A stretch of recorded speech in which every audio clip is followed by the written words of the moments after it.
How are you, Brandon? I'm okay. I'm sleepy. I just got in from Florida. Nice. I'm in Los Angeles right now. Cool. We could have been in both Hollywoods at the same time. There is a portal between them, like the two Portlands. Yeah. I can never remember which of the Portlands is the one that moved away to be more racist from the other. Or if it was the opposite, like they moved away to be slightly less racist. To be less racist. I can't remember which one it was. There was a move and racism was involved. 100%. That's the story of Portland.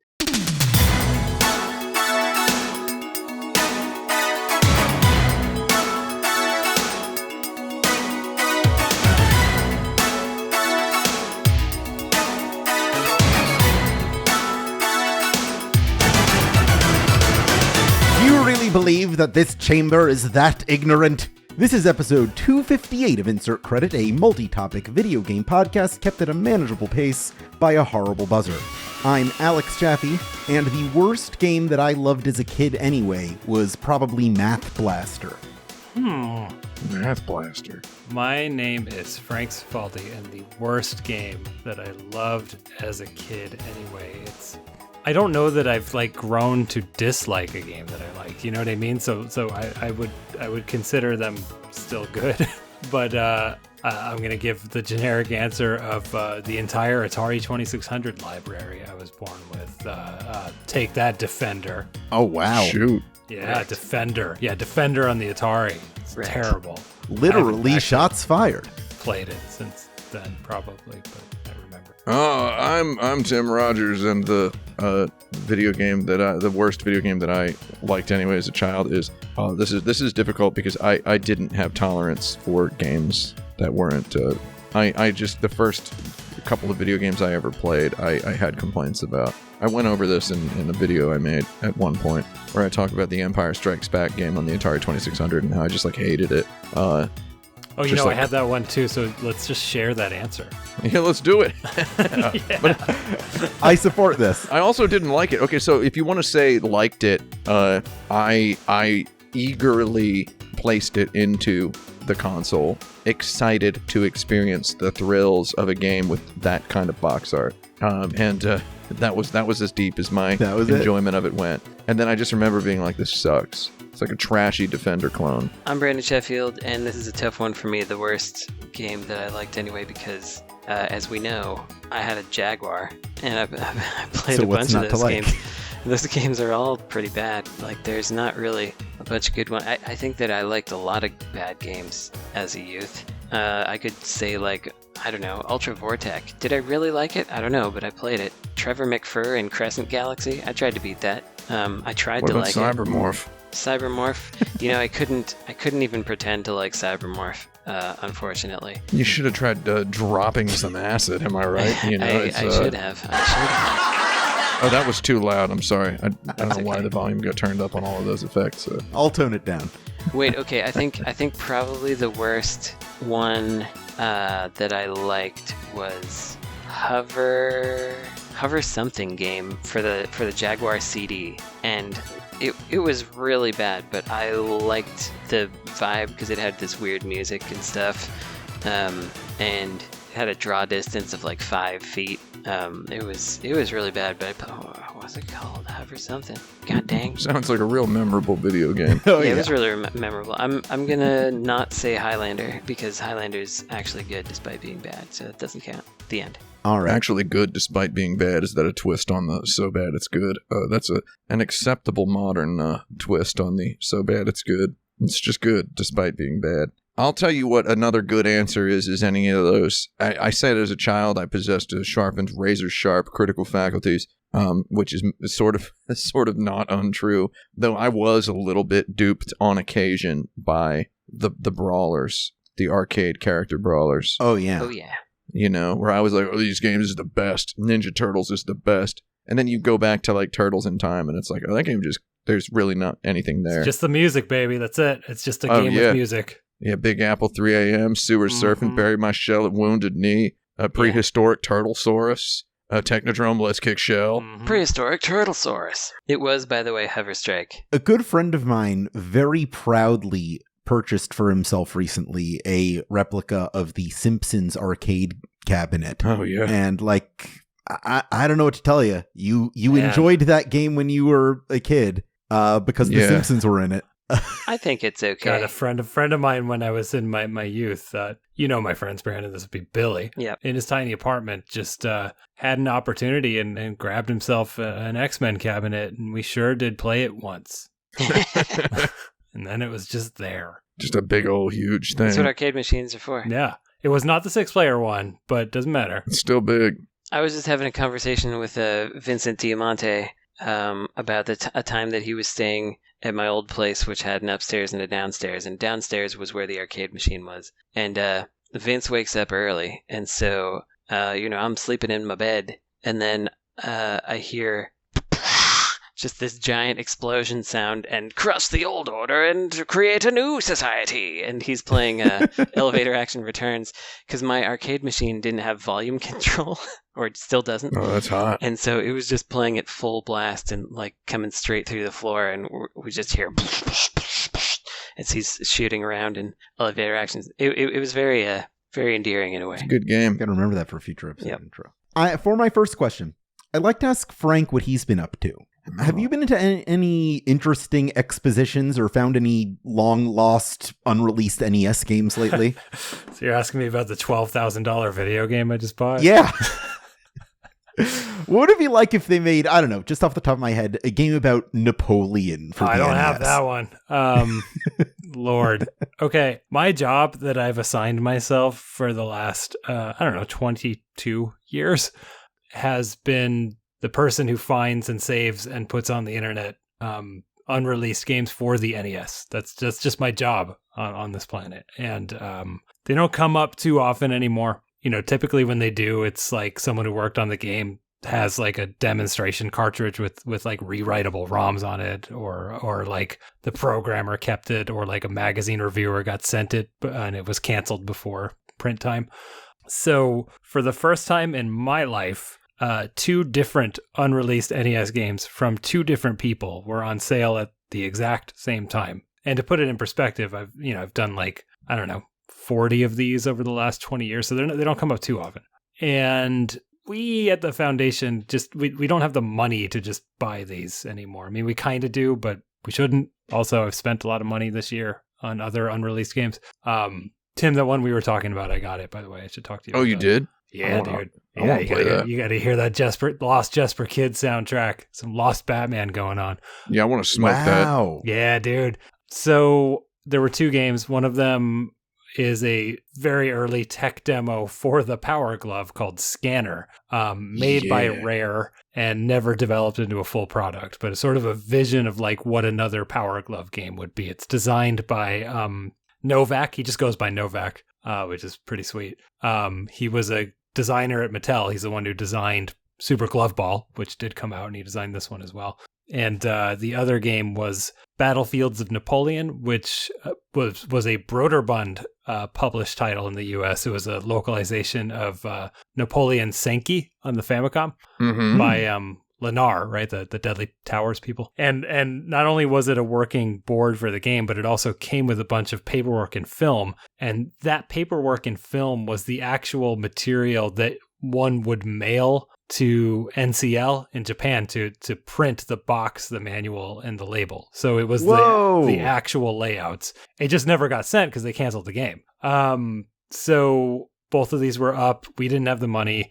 Tried sort of going to my private funding list and made it to, I don't know, like 1,000. And I was thinking, maybe north of 10,000 on both of these. So kind of went with the nuclear option and tweeted about it. And got a ton of sort of like pre-pledges in my inbox, people wanting to save this stuff. Got the number up really high, actually. And how high, like 1 million? No. I don't know if I want to say how much I'm capable of don't say the number. I'm not going to say it. Don't give away your power level. Just say 1 million. Just say 1 million. It was $1 million. That's good. How to sum this up? Very complicated, but we got Scanner, the Power Glove game. I actually have it open in an emulator right now. It was digitized this morning. All right. Does it suck? Well, Who cares? That's not the point. as a game, yeah, because it's just not a game. I yet. just want to point out that I actually take a little bit of offense at it being pointed out to me that it's not the point if it sucks or not. Of course I know that.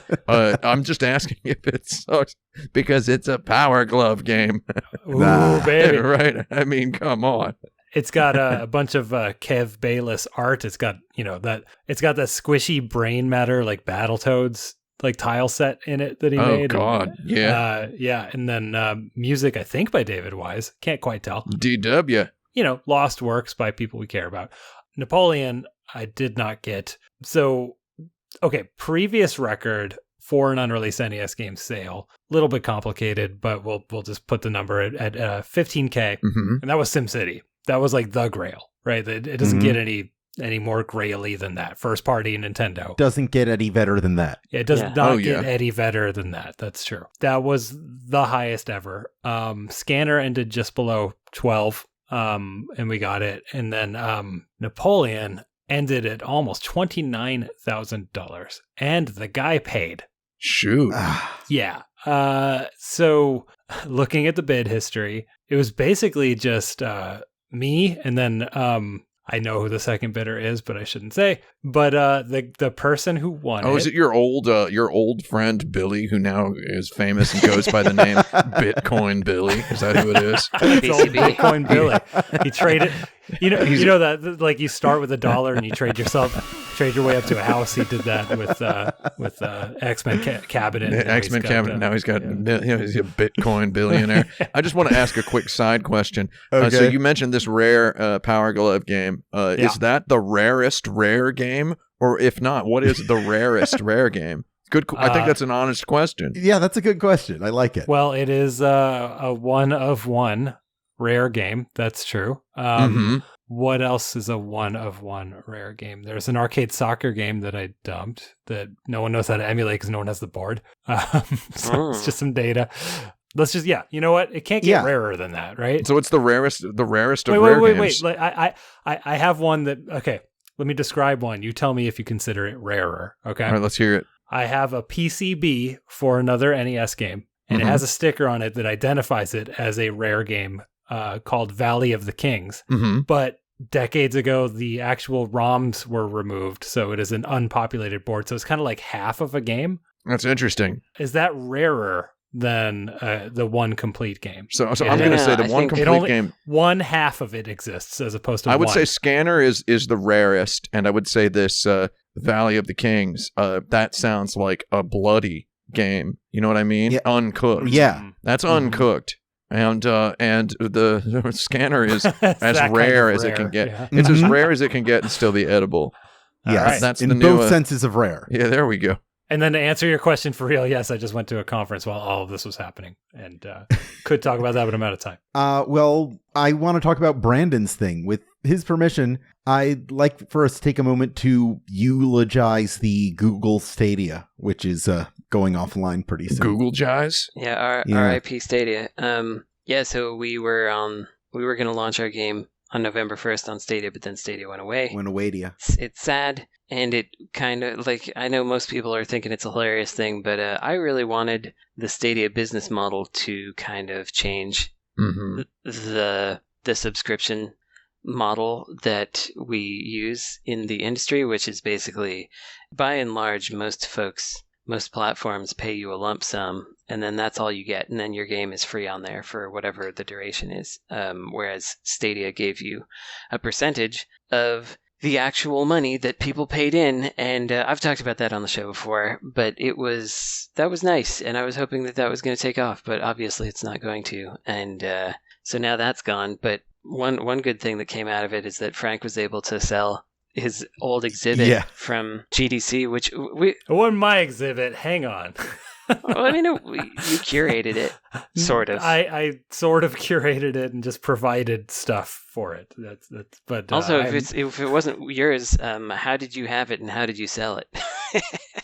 Riddled me that. Well, it was my material, not my exhibit. Right. Yeah, I didn't have the exhibit. I had the stuff that was in the exhibit. Frank, like some kind of evil genie, specifically filled their requests for material that people would want to take pictures by, taking them to the absolute letter of their law. I followed the instructions given to me by Google that required me to embarrass them. It was pretty good. It's not on purpose, I promise. So you had the Atari 2600, the Power Glove, and the Dreamcast, right? And right next to them was the Stadia. Well, there was more than that. This is really quick. So people might have seen this go around on the internet during that GDC, which was that they hadn't quite announced the Stadia yet. There was a display outside with sort of a mystery question mark, and there were like pedestals with things in them leading up to that question mark. And the picture that was taken first day of GDC showed a Dreamcast, a Power Glove, E.T. for the Atari 2600, and then Google's mystery next to it. So it was like 3 of the most famous commercial failures in video game history, and then next to it is whatever Google's doing. And 2 things that I'll add to that to give it context. They weren't trying to make a museum of failure. They were trying to do sort of a timeline of video game history leading up to the Stadia. There's actually 4 other items off camera that are not as funny. In photography, we just call that good photography, basically. That's good photography. It's good photography is exclude the parts of the photo that would make the photo not funny. Exactly. Not less funny. Less funny is sometimes tolerable. Not funny, can't do it. Get that sucker out of there. The very short version is that they wanted to do this timeline leading up to the Stadia. I proposed, okay, well, let's start with Pong, get to the Stadia, and just have like 6 of the most famous consoles of all time, and then we end in the bright, big, beautiful world of cloud streaming or whatever. And they sort of wanted that, but then they're like, no, can we do weird stuff instead, like the Power Glove? They actually specifically requested the Power Glove. Oh, wow. Yeah, dude. And they're like, we want things people will take photos of. Can you get a Nintendo PlayStation? That was my favorite request. And we said, can you insure it for $3 million? And they didn't reply to that. Because I get it. You just got to insure it. And so basically by the end, they had several departments that were not communicating with each other. They were ignoring my recommendations. They tried to mishmash 2 completely different concepts together into one that made no sense. And then the final sin in this comedy of errors is that when they laid everything out, they did not do it in chronological order as designed. They did it randomly, and their randomness put the 3 failures next to Stadia. They deserve to fail then. So yeah, I'm sorry, Brandon. So it was a famous photo, and when GDC was over and I got my stuff back, I put it in a tub. I had the thought that night, I'm going to keep this in a tub, and the day the Stadia dies, I'm putting these on eBay because this is hilarious. And how much did you make? Well-executed plan. $1 million? It was $1 million. I actually don't remember. I'm gonna look it up. I'm gonna look it up right now while Brandon talks about Stadia. Frank is Uncle Scrooging over there. It's like they say, a story is a lie that tells the truth. $2,050. How many thousand? Ain't bad. 2,050. 2,050. That's not too bad. Buy yourself an NVIDIA RTX 4090 at retail price. Yeah. For that. So with the death of Stadia, that means Gunsport is the original Gunsport is theoretically dead because it was released only on Stadia. But we're putting out Hyper Gunsport pretty soon, and we're gonna try to put the original Gunsport as like a Steam branch, so that if you want to switch the branch, you can switch to the worst version of the game, just so that it exists. It exists, and we preserve it somewhere. Maybe we'll put it somewhere. Okay, that's good, because otherwise, like, the Hardcore Gaming 101 article about the franchise will start with, like, weirdly compressed screenshots of the lost original, but yeah, if they can get it, they'll appreciate that. Yeah, that sounds kind of more romantic to me, and in a way, I would prefer it. But they're like 256 color compressed. By special request, these screenshots have been compressed to unrecognizability. Yes. Here's our next question. I think I've asked this on the show before, but not with everybody here present. And anyway, we already have an established precedent of a previously on question, so I'm getting back to that. Previously on Insert Credit, which video game franchise took the greatest number of releases to start getting interesting? Interesting. Yes. Okay, Whoa. so the franchise that took the least amount of games to start getting interesting. So it starts interesting. Oh, the most. No, the most. Okay, because otherwise it's like, I don't know, Super Mario. Okay. Well, objectively, according to just the way I think, I think the Yakuza series took a long number of... This is a different question, Sure. but it's another interesting question. It took a very long number of entries to get popular. Yeah, to get recognized is You have interesting. to get recognized. So that's a fun little side notion to keep in mind, I think, for this. If that helps anybody, I don't know. If that helps anybody with this question, you're welcome. Thank you. There's got to be a sports franchise where this happened, where like it was Certainly. it was just regular for a long time, but then it got interesting. But I think a lot of the ways that they tried to make things interesting, like those new FIFAs and whatnot, with all the like walking around modes and things, like those actually aren't as interesting as. Well, there's the more famous example of NBA 2K12 where they added Michael Jordan, and it ended up getting a lot of more press at around that time. And they've been making those for literally 12 years at that point. Yeah. Right, like historical players is now an expected feature of this franchise, right? Feels like there's another angle on this where there are games that get discovered as interesting or posited as interesting way later, and then people rediscover the whole franchise as a result. But I guess maybe that's too far afield, and I guess it's closer to the Yakuza answer. I mean, I can think of a franchise where the second one was the first interesting one, which is Red Dead. Yeah. So there's at least one we can keep in the back pocket. Nobody talks about Red Dead Revolver. People really like That's true. Yeah. There's a franchise where all 3 installments are increasingly they're just very different. The flavor wise, even though they're the same series, the Red Dead Redemption 2 is such a huge, dense, different sort of thing from Red Dead Redemption 1. Street Fighter, if you count Final Fight as one of them, took 3 to get to Street Fighter 2. I don't think you can count it. Okay. Because they intentionally changed the title. Like they changed the franchise. It's true. But it's a good, it's another Red Dead answer. I agree. Mm-hmm. They were willing to kind of strike out with the new title. They were willing to abandon the concept of name recognition, so that means it's a different... I can't think of them right now, but there's definitely like PC 98 series that just kept existing because people, like someone would buy it on the PC, and when you were selling it for like 98,000 yen, even if it sold just enough, it was okay to keep going. And then I think some of those games got more interesting later, but I'm blanking on which those would be. I mean, I was going to try to make some sort of joke about the Ys 8, the Lacrimosa of Dana, being the first Ys game that I saw more than like 3 people talk about. And it's I've seen thousands and thousands of people talking about it, right? Yeah. And I guess that game kind of sold more than a lot of copies. However, that's not it's not like the very first Ys game is still quite interesting in the year 2022, and it was back then. But that was a large time gap, I guess, between Ys 1 and 2 and Ys 8 getting released specifically on the Nintendo Switch is when people started pretending to have always loved the Ys franchise. Yeah. When was the first, or has there ever been an interesting Kirby game? Yeah. I mean, I think the Kirby's for the NES and the Kirby's Dream Land 3 for the Kirby Dream Land 4 SNES. I think those are interesting games. Kirby Superstar is interesting. I think they've just Kirby's Dream Course. That's interesting, but I mean that's not like a constant series. That's not a continuous series. Well, even the first Kirby is just interesting on its own. Yeah, I guess. Yeah. What about Donkey Kong? The first game's good.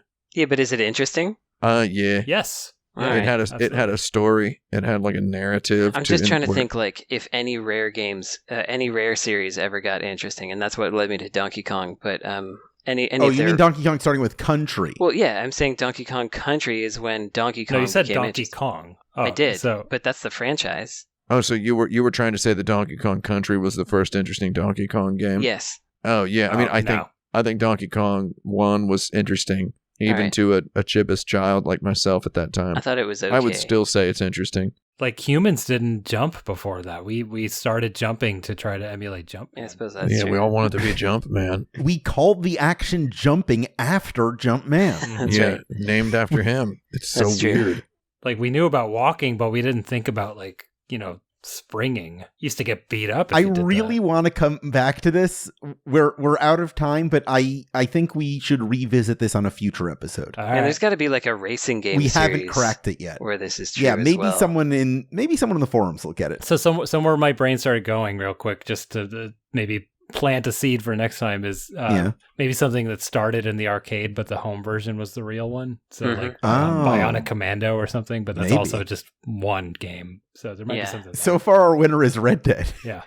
Under what conditions can a game released in our current era justify running at 30 FPS?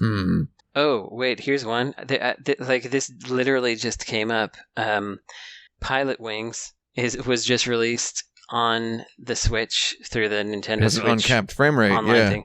Has an uncapped frame rate, but the wing flaps are tied to the frame rate. Like the button press, everything's tied to the frame. The physics is tied to the frame rate, and so you have to hit the button like twice as fast to go quickly, and because it was locked at 30 on the N64. So there's a In the wingsuit. Yeah. Yeah, in the wingsuit. Which is your reward for beating the whole game, right? Yep. How can Nintendo be such good stewards of their history and also be terrible at it? It's an really history. fascinating. Quite interesting, isn't it? Yeah. Nintendo has an interesting relationship with Nintendo. Let's put it that way. It really does. So as for the 30 FPS, I know this has been a thing because this like Batman Arkham Knights game that apparently every single person in the world who was excited about it emerged from the woodwork like literally yesterday, I think, when this it was announced that it was the next gen console versions were 30 FPS and there would be no 60 FPS option. So what I've noticed is this modern era. I mean, the modern consoles tend to have two modes. They've given a little bit of the PC gamers freedom to the console gamers these days. Whereas as a PC gamer, whipping open the graphics setting menu and tinkering with sliders for 15-20 minutes every 30 minutes of game that you play has become sort of a metagame in itself. These days, the console games give a little tiny bit of that to the console players by giving you the choice between performance and fidelity. So frame rate or resolution, sacrifice one for the other. A lot of games now, Ratchet & Clank, for example, has a 40 FPS mode that balances performance and resolution. 40 FPS is becoming a sort of a standard now, a middle ground between 30 and 60. It's like film's 24 frames or something like that in a way. The film is which funny to me. 23.97 Right. is film. A lot of video games are 59.94, right? And some video games are 60. And this is a very important knowledge to know those exact decimals because if you want to make videos about video games for a living and you don't want gotta know about it. you don't want loose frames popping in every 116 seconds or so. So people were real mad that this Arkham game, this Arkham or whatever it is, this new Batman story game has no performance mode on the consoles, and it's for PC and it's 60 FPS on the PC version. People were upset at that, right? Is that where this question is coming from, Jaffe? I can't say. I just gave the question. I guess I figure that's where it's coming from. Very famously in the previous generation, Insomniac. We like Insomniac around here, don't we, folks? I know we all love Spider-Man. That's a joke. I know Brandon doesn't like it. Let's continue. I don't like it. I like it. I'm playing that Miles Morales on the PC, baby. Oh yeah. I'm gonna play that as well. Even though I already played it on the PS5, I got my 4090 coming any day now. Somebody please, if you're listening, please help me get a 4090. If you see an Asus ROG Strix 4090, just buy it. I will buy it from you. They're rare enough. Just buy it. I 3 people this week so far have messaged me on Twitter or Discord and say, hey, my local store's got a 4090. Do you still need one? And I reply, yes. And they go, oh, God, sorry, it's gone now. And I'm like, just buy it. Please, for the love of God. I need to play Miles Morales again for at least 40 minutes in 120 FPS. Anyway, what was I talking about? The frame I have rates. an answer to the question. Yeah, let's hear it. I think that for like stop motion type games that have a stilted animation style. You can lock them at 30. I also think that there's a justification for certain types of rhythm games being at 30 as well. Yeah, okay. The question was when is 30 frames per second acceptable, or when can you justify doing it? And so if it's a non-AAA video game with highly stylized graphics, is a decent catch-all answer for that. Yeah, but I would still, unless it has reason to be like, Demon School is going to be 60 frames per second, or it is right now, and it's it's stylized and it looks like a kind of like a upgraded Saturn game or whatever, and we have each character has 8 frames of animation or something like that, but it still needs to run at 60. We feel I don't feel like we can get away with it with 30. Well, anyone trying to, the fact that this debate keeps coming back in the Twitters and the YouTubes reminds me that most of the people out there on the social media are children, either philosophically, literally, intellectually, or robotically, or they're children, they're robots, they're children raised by robots. The fact that this whole human eye can't even see over 30 FPS or whatever nonsense people try to still keep pushing here in the year 2022, the 2022 where it's 2022, and I saw like 8 news stories today about drug dealers putting drugs in Halloween candy. And it's just like we're still dealing with this stuff. The drugs in Halloween candy and 30 FPS is good enough are 2 of those weird stories that keep getting kicked around. People will be like, a movie is 24 frames per second. Yeah, well, sometimes I'm watching a movie and I think they could have used some more frames for that tilt or that pan there. Yeah. Everyone's like, the jittering effect is not pleasant. That's why Yasujiro Ozu never moved the camera twice in his entire career. Et cetera, et cetera. In the movie theater, I can't whip the camera around on the movie with the right analog stick. Like, usually don't even bring a video game controller into a movie theater. I don't know.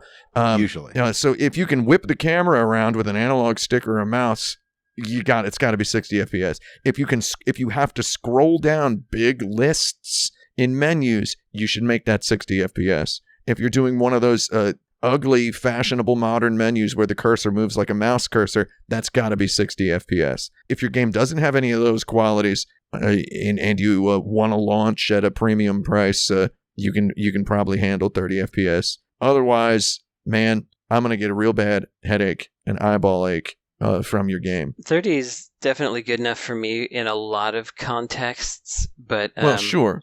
I can play a 30 FPS game. But I can play Zelda Breath of the Wild in 30 FPS. Would I like it to be 60? Sure. I can enjoy something while also knowing that it could be a lot better. Also, the thing I was getting at with Insomniac is they ran a poll during the PlayStation 4 era asking their players, which do you like more, frame rate or resolution? And the players resoundingly voted for resolution. And that's why they made a Ratchet and Clank reboot on the PS4 that was 30 FPS, or you all remember this probably.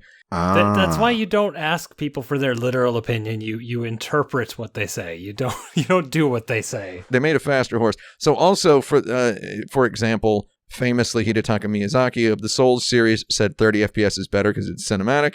Ubisoft's people said 30 FPS is better because it's cinematic. Assassin's Creed Valhalla, which was a launch game on the PlayStation 5, was 60 FPS. The first Assassin's Creed game that was 60 FPS on console. Demon's Souls had a 60 FPS mode, which is on PS5, which is a million times preferable to the 30 FPS mode. Souls games generally launch at 60 FPS now. Elden Ring was 60 FPS. And then Insomniac is also including 60 FPS modes in their games. The fact that I have this example off the top of my head of 3 outspoken individuals or entities or corporations who all said 30 FPS is good, actually, because it's cinematic. We have the proof. The fact that all three of those individuals are now offering 60 FPS modes, I think that kind of makes it look like 60 FPS is finally fashionable to people. The average consumer tends to know what 60 FPS is now, at least more than they did back when every game was 60 FPS. Yeah, I'm not sure if I've shared this anecdote on here, but sometimes I watch like comparison videos between games on older platforms, and someone was doing a video for Mass Destruction, PlayStation versus Saturn, and they were like, even though the Saturn version doesn't have the transparencies and stuff, it just plays better, it feels better, and I can't put my finger on why. And Mass Destruction is 30 on PlayStation 1 and 60 on Saturn. So like, yeah, exactly. But they had no idea. They couldn't figure out why it seemed They just so couldn't. much They better. couldn't get there. They couldn't get there. And I mean, I've told. I would really like to see John Lennon at Digital Foundry do this, but I suggested this idea to him a couple of years ago, and he still hasn't done it. Which is settle the debate: was Madden better on SNES or Genesis? Oh yeah. You know? And the answer is, I do believe the Genesis one is better. I do believe the Genesis one has a more consistent frame rate and less slowdown. So that's Nice. that would be a fun deep dive for somebody Madden to do. Duo CD Football, of course, being the champion of all of them. Oh, is it? Naturally. No, it is not. I've got that one on my mister over here. It is not, but it does have some interesting stuff about it because it's got FMV, and I interviewed the guy who wrote the codec, and then I haven't posted it anywhere. Someday I will. How about this? How about we take a quick break and then we'll be right back. A QB, a quarterback. Yep. Wow, that's a good, a very astute and clever tie-in to the football talk. Mhm. Good work. Good work. If we'd been talking about basketball, would you have recommended we take a fast break? No, because then I'd have to get one of those chunky peanut butter bars that Reese's makes, and I don't like the consistency of the peanut butter in that. Fast break? Oh, it's like that weird. Yeah, it's not sort of great. like lumpy, sort of like dog food peanut butter or It's whatever bad, yeah. I don't mind that dog food peanut butter. it is. DFPB. It's all crumbly and weird. That's fine. Welcome back to episode 258 of Insert Credit. It's time for our signature segment, The Golden Age of Konami. Oh. Every month, I get one chance to guess the 3-year period Mhm. that earlier this year Tim Rogers declared in his mind, after careful study, the Golden Age of Konami. Yeah. I've done this 4 times in the past. The first time I guessed 1995 to 1997. That was wrong. Mhm. Second time I guessed 1993 to 1995. Also wrong. Then I went earlier to the arcade era, 1989 to 1991. That was incorrect. I took a big swing, number 4. I went with 2004 to 2006 for sentimental reasons. Mhm. That was also wrong.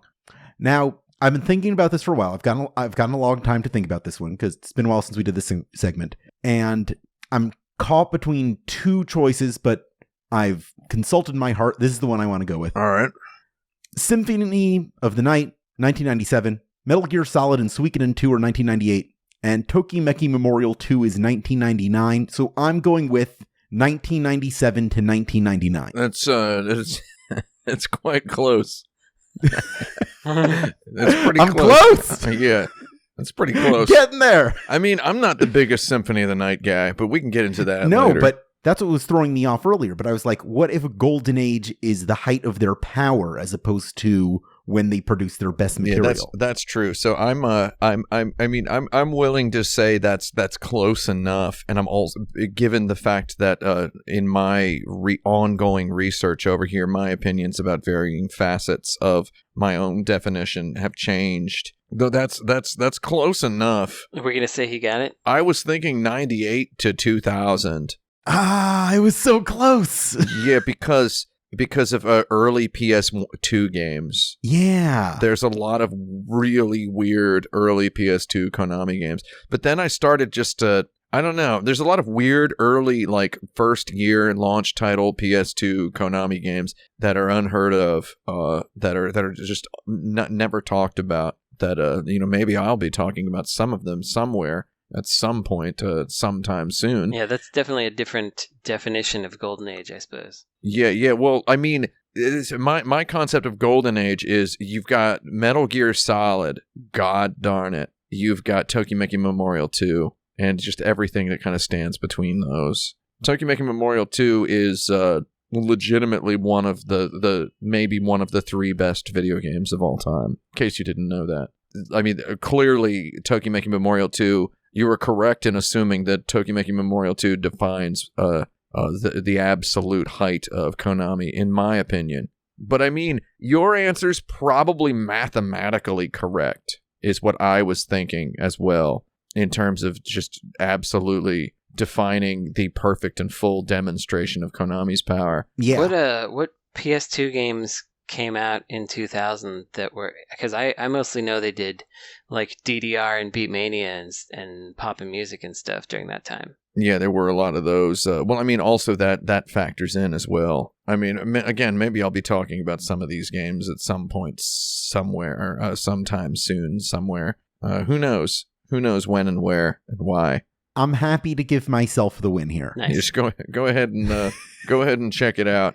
I mean, it's really hard because Konami is actually a very strange video game company to try to try to like sketch the anatomy of their body of work. It's a little trickier than you'd think, because you got your Silent Hill games, right? Right. That kind of feels like a whole separate thing. You know, To be continued on Yeah. that. maybe the real golden age of Konami is going to be the years 2023, 2024, and 2025. Oh, Because yeah. we got the Sure. sweet coded remakes with those weird hand drawn backgrounds and then unfiltered pixel art. We've got that Silent Hill 2 remake that looks really expensive. Let's put a pin in Silent Hill talk for That another week. that is the word. Yes, it Yes. looks really expensive. It looks Very. really expensive.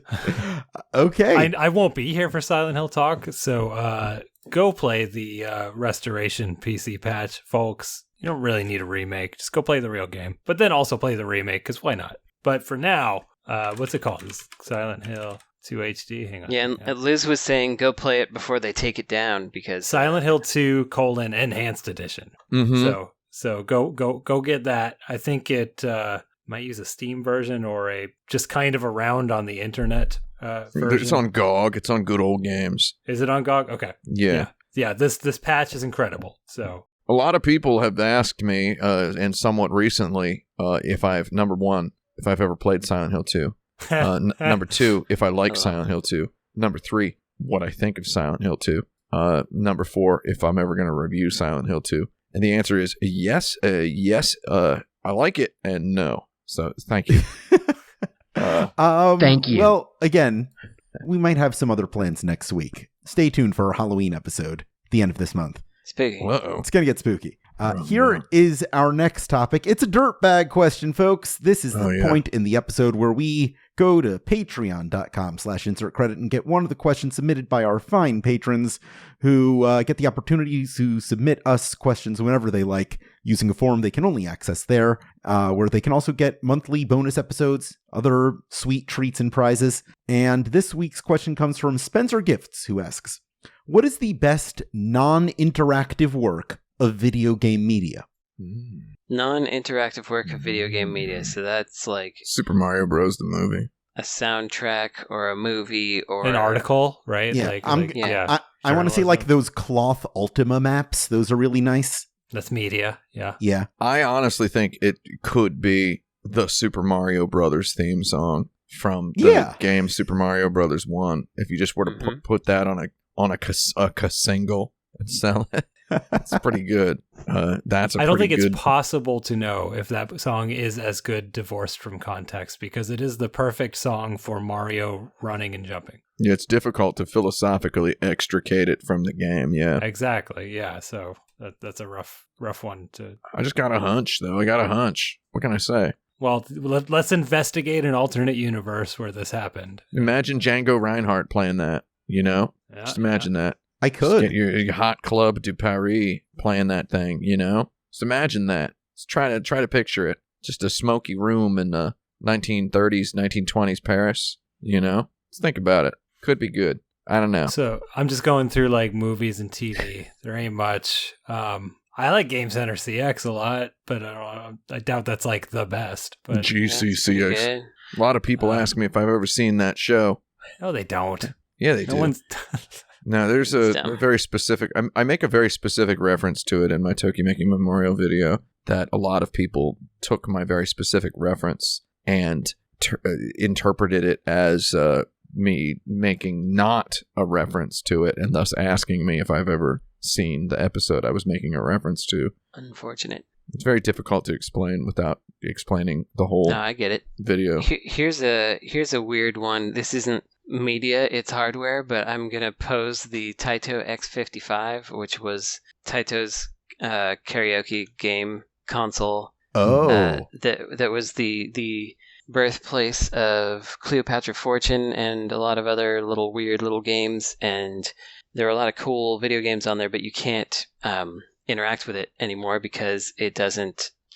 This is a cheat answer. No, I'm just throwing this out right now. No. Well, I just wanted to talk about it, I guess. Yeah, talk about it if you want some other time. But this is not an answer to this question. No.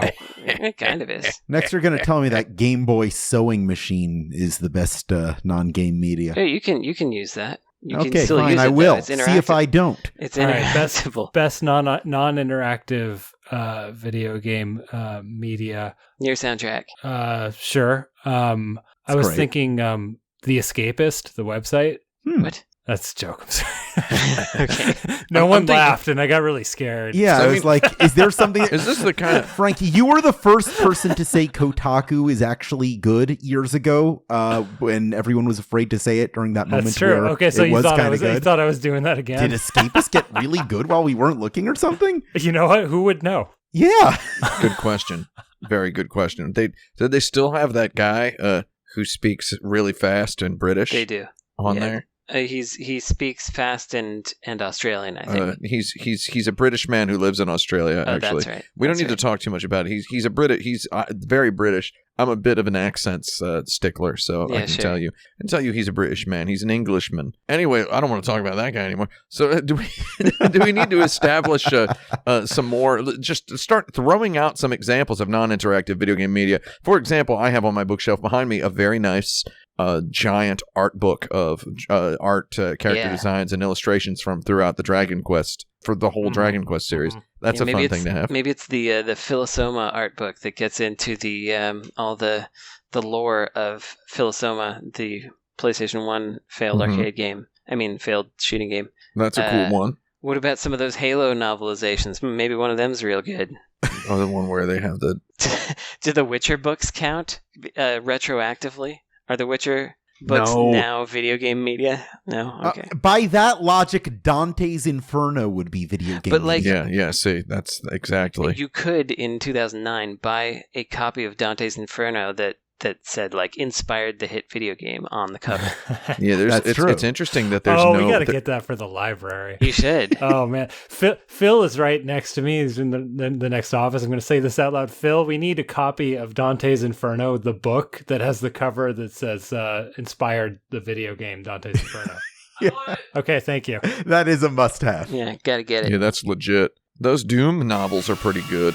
So the answer is that's the time. chapter. No, it's not time because I have Okay. the answer. The answer is the chapter of the book Ready Player One that describes in excruciating detail a first-person version of Capcom's Black Tiger for like 60 pages.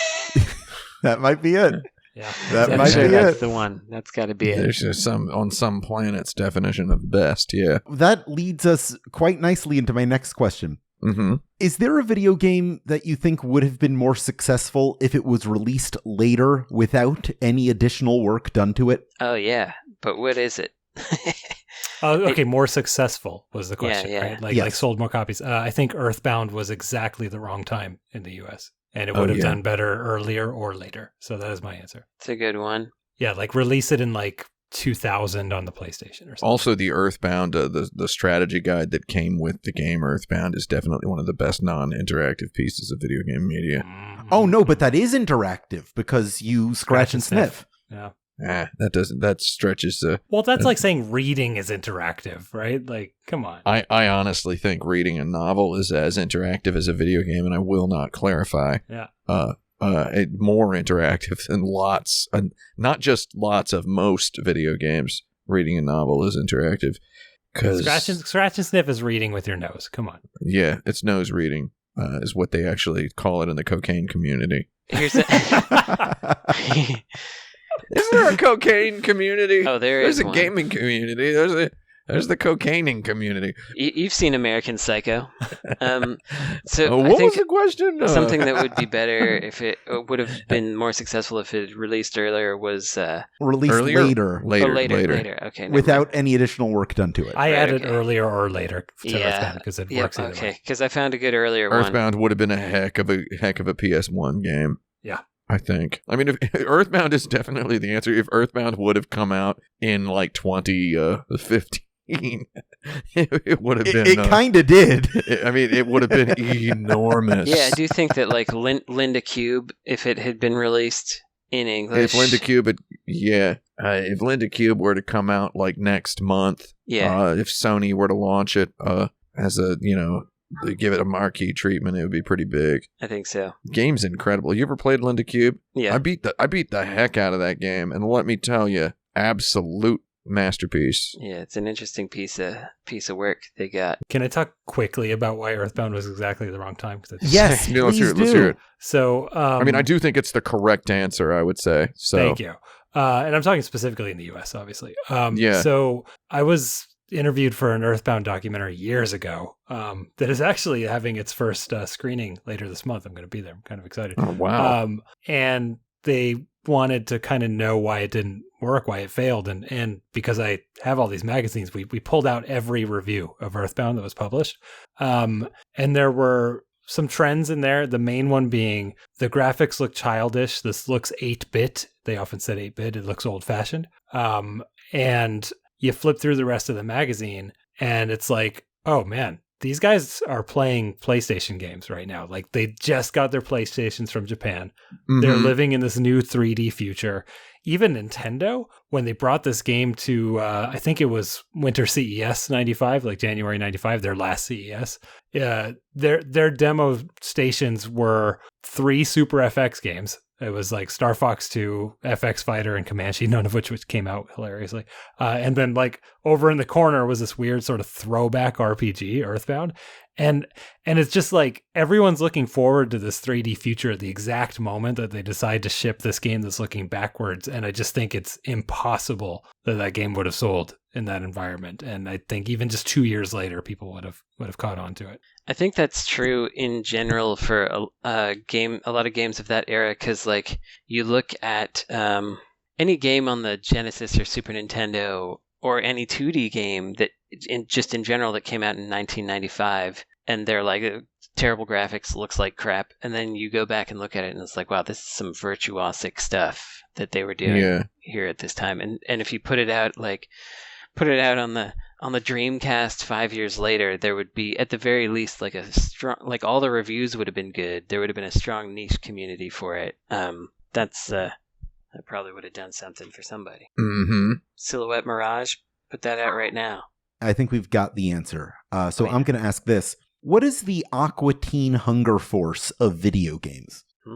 I honestly, I've heard the phrase Aqua Teen Hunger Force several times in my life, and I don't know what that is. Oh, right. You were probably in Japan the entire time. It's a show on the Cartoon Network that has... Excuse me, it's Adult Swim. Adult Swim. And it stars a milkshake and a wad of meat and a sentient French fry box. So it's like a nonsense Adult Swim cartoon show it's for the nonsense Adult Swim cartoon. the one. I mean, it's like non sequiturs. Right. Is how I sort of describe the plot lines and conversations. Yeah, I mean, I don't think it's the nonsense one. The actual nonsense one is that one that had all the like weird native cultural appropriation stuff, and the guy had like a snake arm. But no, that's the weird native cultural appropriation stuff one. All right. What's that one? That's I think Xavier Renegade Angel. Correct. I think that one is. That's what it's called.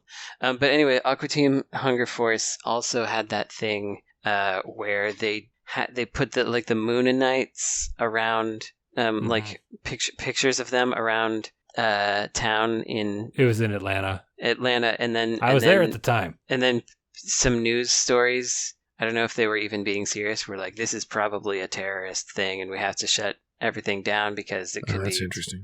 an explosive. And so I think because of that, it's like Turok 2 where you were like, Oh. gonna name your child or Name your child to rock. or that Shadow Man one where they were like, if you get your Add on a tombstone, yeah. So it's probably one of those. That's something, but I'm trying to get at the heart of what the show. I saw a couple episodes when it was new, but I kind of don't remember what they were going for. Honestly, I just remember it being kind of nonsense, and that was the humor of it. Well, they were mean to each other, and that was funny sometimes. But also, they actually had some pretty interesting off-the-wall plot lines, and they had one character that was serious, which was the Fry Man. Fry Man.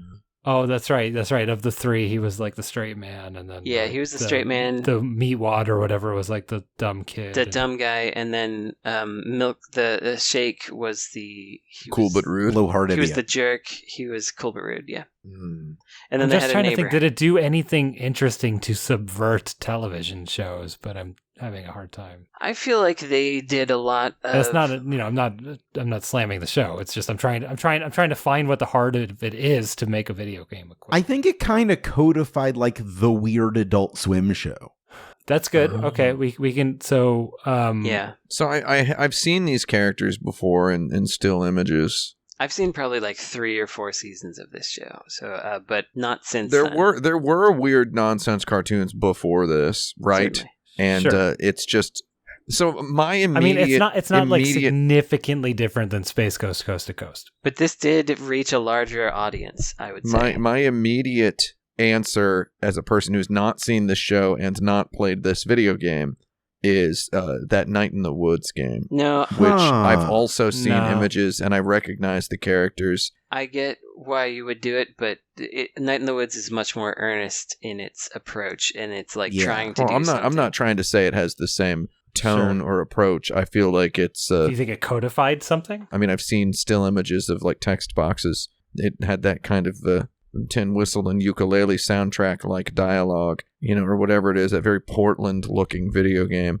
or whatever that means. It wasn't the first game like that, but I feel like it kind of really stepped into that role. Again, haven't played it. I don't know that it occupies a similar space, and I think it was it definitely was more ambitious in trying to do more, whereas video games are always more ambitious in trying to do more. Isn't that a defining characteristic of video games, that they're always trying to do more stuff? Isn't that I don't know, that's enough of that. I think Aqua Teen, like, as I'm remembering it more, I think its defining characteristic is LOL so random. You know what I mean? Yeah. And I'm trying to think of a video game equivalent of that, and it's not really a scapegoat, but not a scapegoat. Sorry, a Goat Simulator, but something like that, right?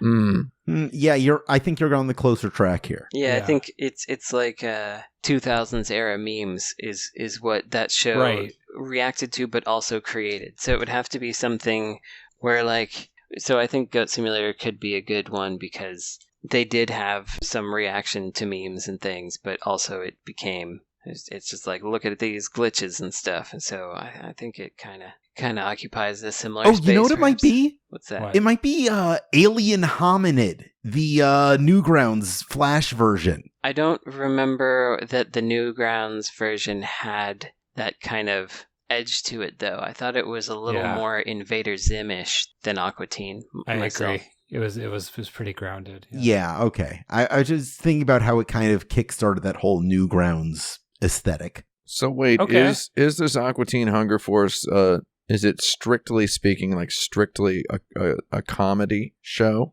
I guess, yeah. It's like 75% comedy and then 25% is there a plot? Existential dread. There's a lot of like black hole kind of stuff in there where you get like the characters feeling bad and weird, but also you can feel that the writers were feeling bad and weird, and that comes across, I would say. It doesn't sound too different to me from something like SpongeBob, which I didn't know anything at all about until somewhat recently. It doesn't sound meaningfully different. I think SpongeBob has a little more of an arc and a little more character, a little more structure. I don't know about I don't know about no character development, but I've seen a lot of it now. Trust me. It's got very structured episodes with very very defined beginnings, middles, and ends, and but the thrust of it, the joy of it, if that were a word that I were qualified to use, is that it's just kind of flinging nonsense. I felt like the Aqua Teen Hunger Force thing more took up the mantle from like Beavis and Butthead, where they would have just a series of vignettes in an episode, and some of them would be funny, others wouldn't, and they also had like a serious neighbor that they would harass, and that's so right. It kind of gave me a similar vibe to that. Okay, but that doesn't. That's enough Aqua Teen Hunger Force talk. Buzzer sound. We're going on to the lightning round. All right, let's do it. We're playing one of our favorite games here tonight on the Insert Credit Show. A favorite. And Tim asked me last week why I always bring back the favorites. It's always saying it's a favorite. It's because Jaffe only plays the hits. That's why. And we're playing GameFAQ&As. Here's a little bit of explanation in case you haven't heard this game before. Every single video game on the website GameFAQs.com has its own dedicated message board. One of the categories in that message board is a Q&A section where you can post a simple question and the community can helpfully answer that question for you related to that game. When we play this game, I pilfer about 10 of the questions from that board and have us answer them in the snappiest and not necessarily most helpful way that we possibly can muster within a lightning round aspiring pace. This week's game is Super Smash Bros. Ultimate. Here are our questions that we will helpfully bestow the GameFAQs community with. Let me straighten my tie here. Okay. All right.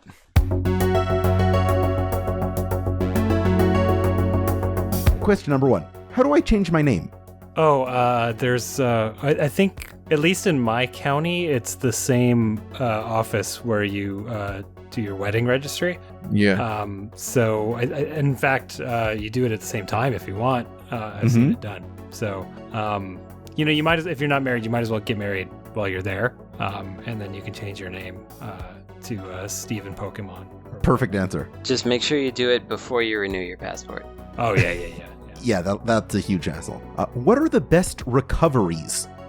Drug addiction, typically. Like, it's rare, but when people truly recover from substance abuse addiction, it's worth celebrating. It's definitely among the best. No, you don't like that, Tim? I think it's cancer. I think it's cancer. Ooh. Oh, yeah, because you opt into the drugs. Yeah, you don't opt into the cancer. That is the best. Right. That's a better recovery. Because you always fight cancer, you battle cancer, and you win. Yeah. Whereas with drugs, I don't want to get into the dark side here. There's usually people who have cancer didn't they don't always they haven't like insulted their friends or humiliated their friends prior to undergoing treatment, right? So it's more of a crowd pleaser. So if you want a good recovery, everybody get cancer. Go for it.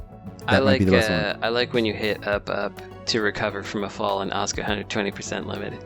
That's another good recovery. Another good recovery on par with cancer, I'd say. Question 3. Who is the strongest fighter? God. Right? Your arms are too short to box with him. Yeah. That's true. Yeah, he does that thing where he just kind of, holds his palm against your forehead. And you're swinging away and you can't get there. Yeah. Oh, God. Right. Question 4. Can I unlock spirits with amiibos? Yeah. I mean, you could, typically a lock on the liquor cabinet uses like a metal key, but I suppose someone could rig up like an NFC reader where you have to put like Bowser as a groom up to it to get in there.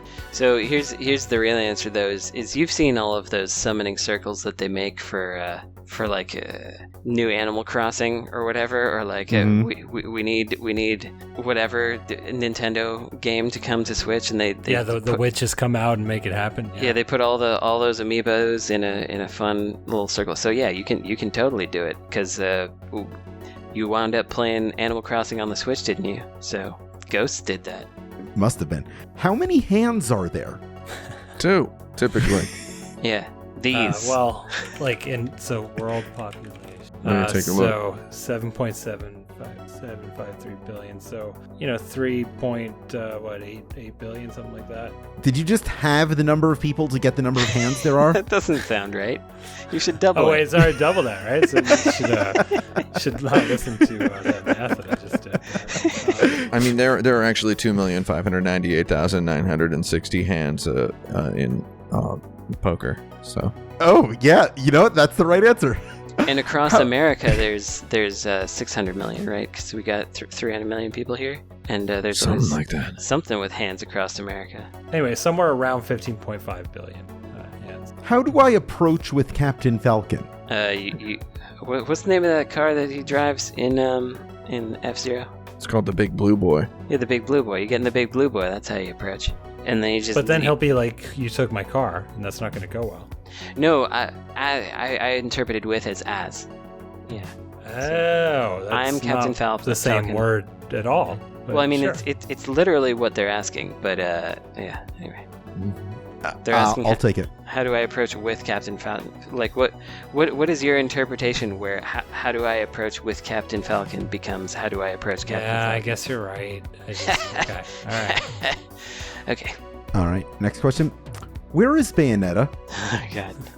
At your local Switch dealer. That's right. Which mountain? She's eating an avocado. Thank you. All the points to Brandon. Thanks. Anyone know any good Sonic combos? Oh man, I don't know anything about that. I mean, this is a perfect opportunity to do the restaurant thing, but I don't know nothing about it. Two chili dogs, cheese fries, and a large root beer. I think is the go-to. There you go. That's Thank the you. best Sonic I think combo. it's more of a Tots cherry limeade, diet cherry limeade specifically, and all the sandwiches are trash, but just pick one. Sonic sucks. Kind of Nice. does, but it's hard to ruin tater tots, and they have those.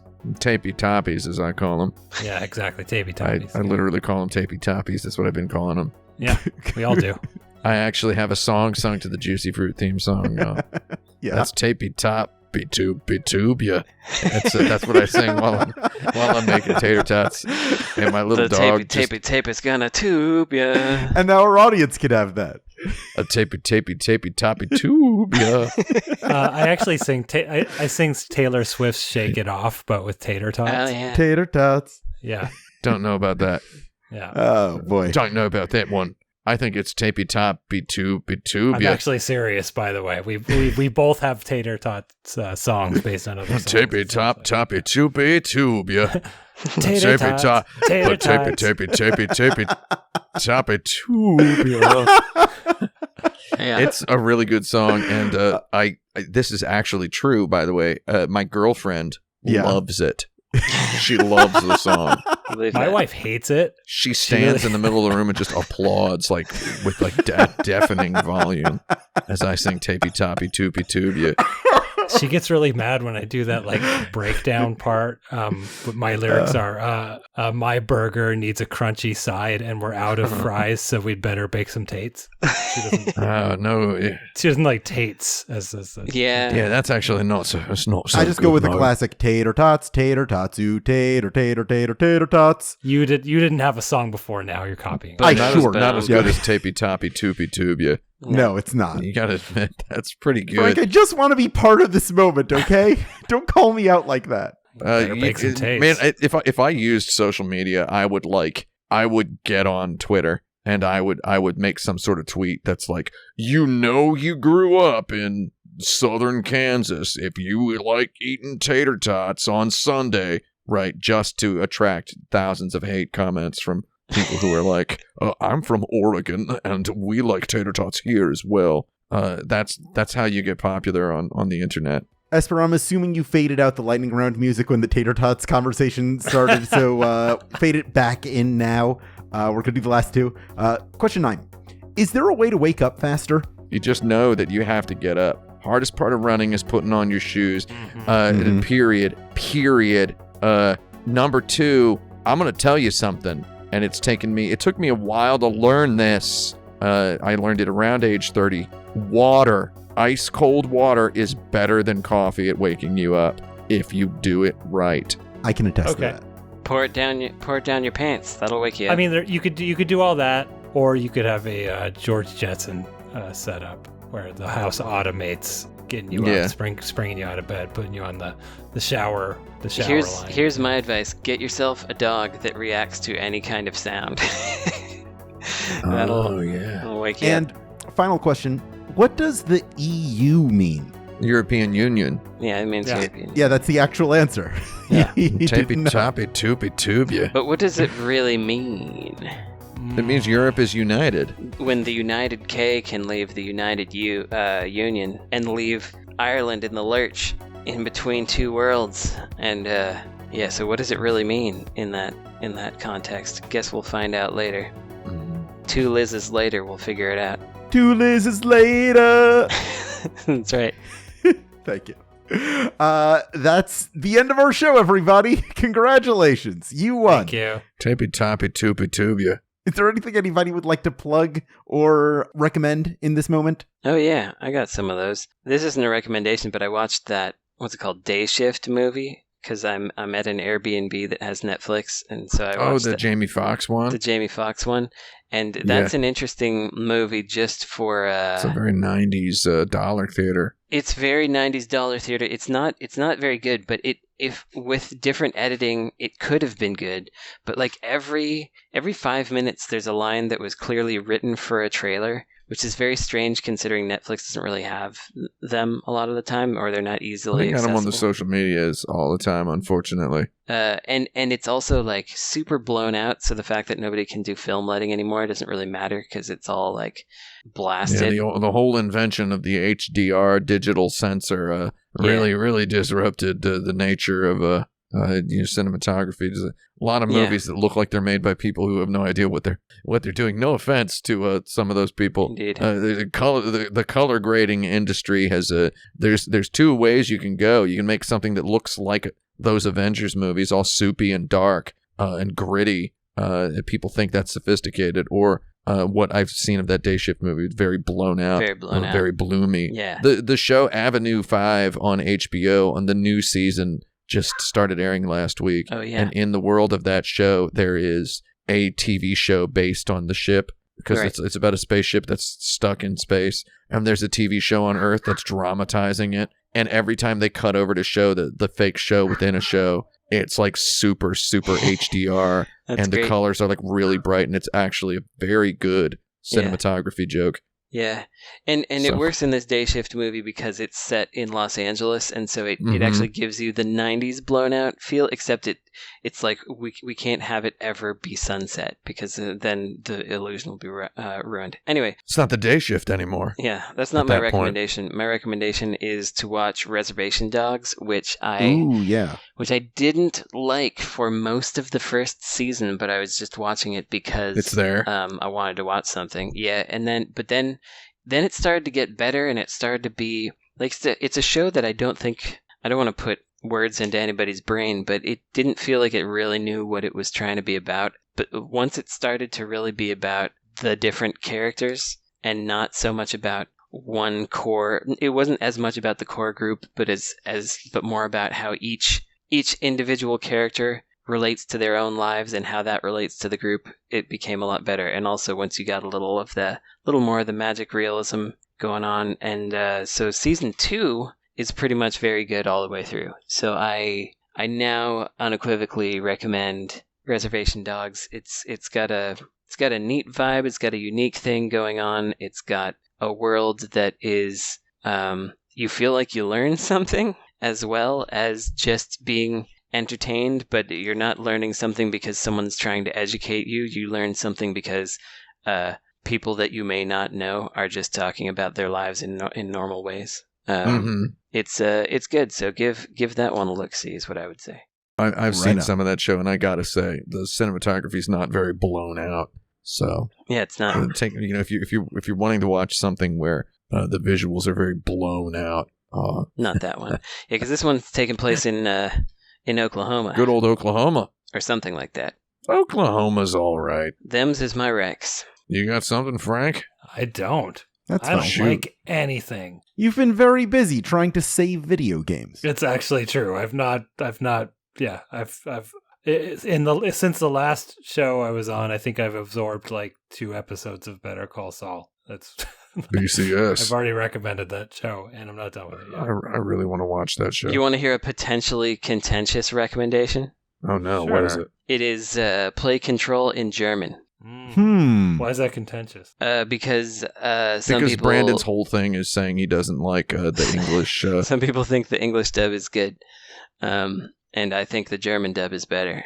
It's just it's there's because certain... it's in a language you don't really understand, and you have trouble listening to. No, I people listened speaking to it also in Spanish, and I listened to it also in French, and then in German. And this isn't true of all video games. It's just certain types where there's like supposed to be a certain level of emotiveness, and that emotiveness feels like a manufactured piece of communication toward me. It's like the emotion in the performance is trying to convince me that I should feel this way, but I'm just sitting out here on my couch. It's the whole immersion problem, and I find the German one also matches the architecture pretty well, and just the general the architecture, which is based on the federal building in Manhattan and in New York. Yeah, I mean, I'm just gonna say that I'm of the mind that this is 200% a you problem.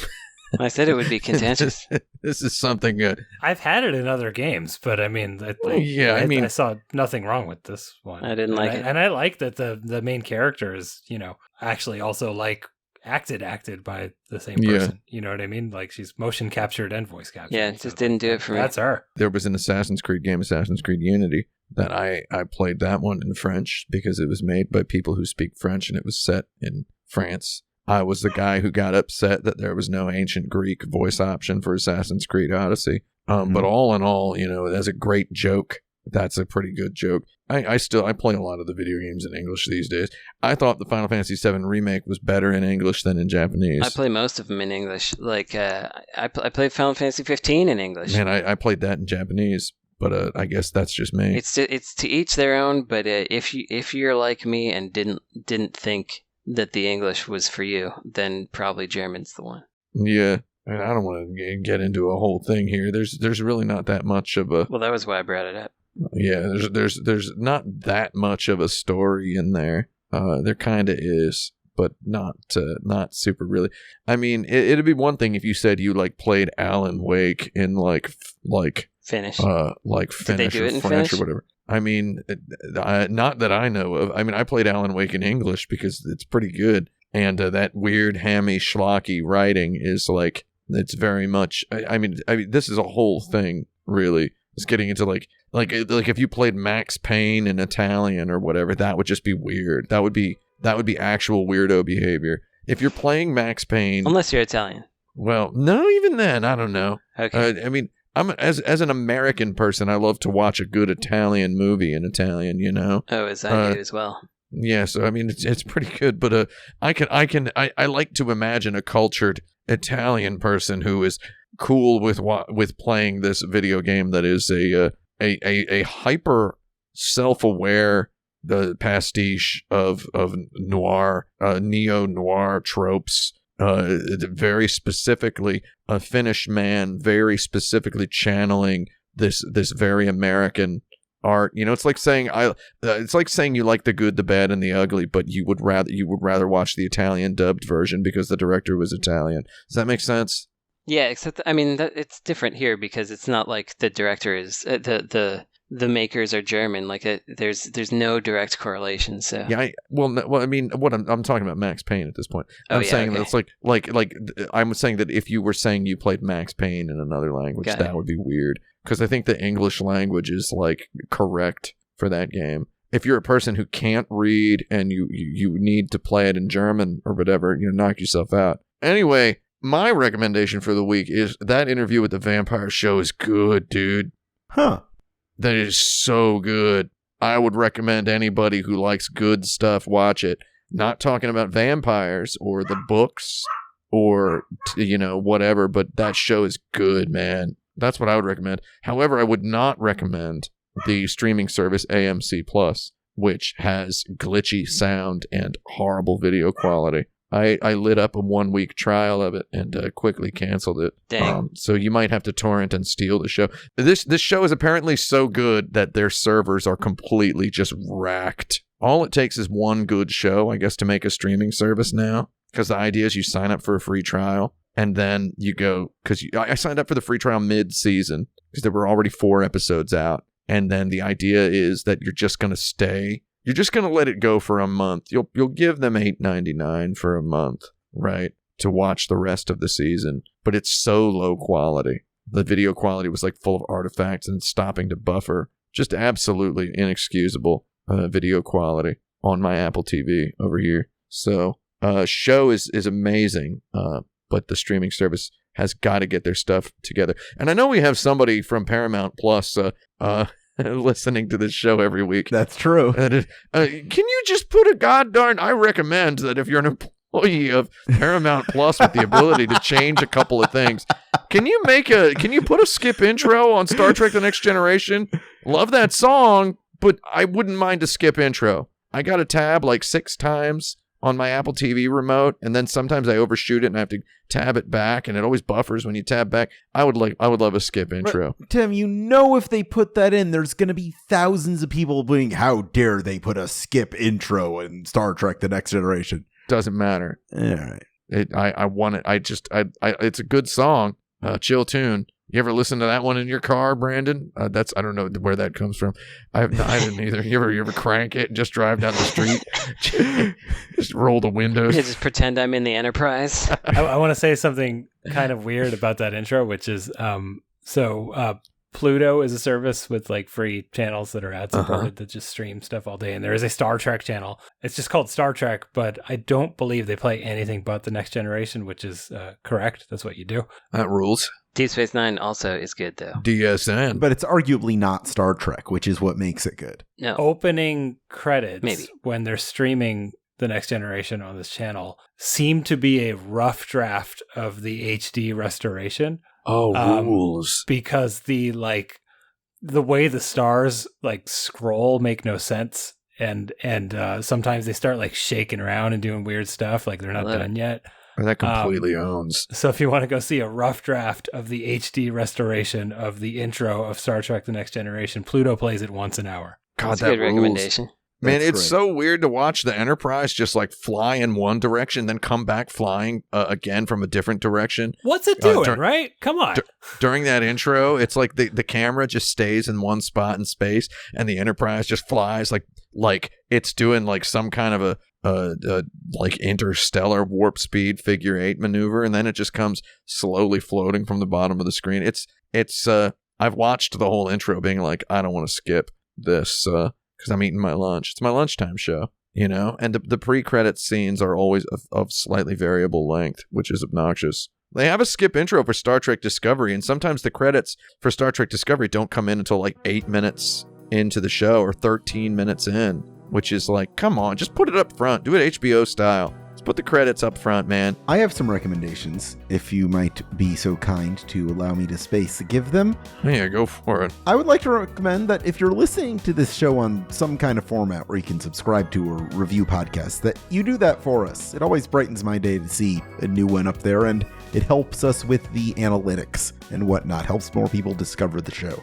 You could also support us directly by going to patreon.com/insertcredit, where you could become a patron to submit your own topics, listen to monthly bonus episodes, and get other exclusive content. You could also join our community at forums.insertcredit.com. Follow us on Twitter at insertcredit, or search for Insert Credit on YouTube. Please wishlist Hyper Gun Sport on Steam in order to allow the existence of the inferior regular gun sport within that game. Yeah. And go ahead and wishlist Demon School 2 while you're at it. Please support Frank Cifaldi's further attempts to save video games with your tax-deductible donation to the Video Game History Foundation. Give me $28,000. I need this Napoleon game. Yeah, or just 1,000 of you give us $28. That would be nice as well. I want to add something really sad about the Napoleon game that I forgot. Wait, I forgot this. This is the saddest part. So it's a board, and it has those layout files and stuff. I mentioned them, the actual things you send to NCL. As far as I know, that is the only surviving NES packaging layout, period. Wow. Oh, that's incredulous. So, like, released game or otherwise, because they never sent it. So... that could be it, Charlie. Sounds like persons prospectively desiring a tax deduction, saving a little bit, pinching some pennies from the tax man. Better not take a nap on this, oh Leon. I'm talking to you, David Zaslav. This show is edited by Esper Quinn, with original music by Kurt Feldman. I'm Alex Jaffe. I'm Frank Cifaldi. I'm Tim Rogers. I'm Brandon Sheffield. And tell him Bitcoin Billy sent ya.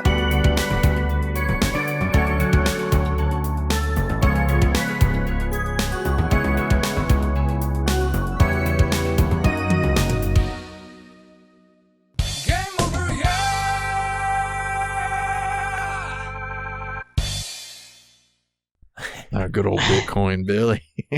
Sleeping under his X-Men cabinet. I don't need a bed. I got Bitcoin. I got Bitcoin billions. I'm Bitcoin Billy Billions. I think like player 3 wasn't working right or something on his cabinet, and he opened it up and he tried to fix it, and then he broke everything, and then it was just never working again. Did he get mad and go, like Colossus's special attack when he broke it?